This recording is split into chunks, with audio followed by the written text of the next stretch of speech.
আজকে আমি বানাবো অপর্ণা ইউনিক কিচেনের তরফ থেকে দারুণ স্বাদের একটা ভাজা পিঠে। ওর জন্য আমি আতপ চালটাকে ধুয়ে ভালো করে পরিষ্কার করে 3 ঘন্টার মধ্যে ভিজিয়ে রেখে দিয়েছি। তারপরে মিক্সার জারটাকে নিয়ে ওর মধ্যে চাল আর নারকেল কোড়া দিয়ে আমি একটা ব্যাটার তৈরি করেছি।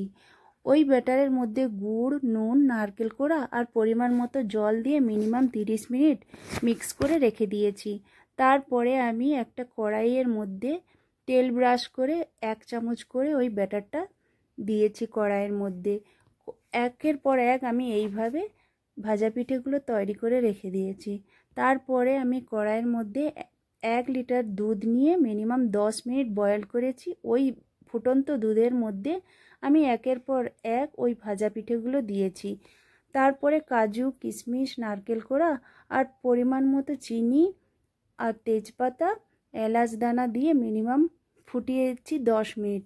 দেখুন আমার ভাজা পিঠেগুলো কত সুন্দর নরম তুলতুলে।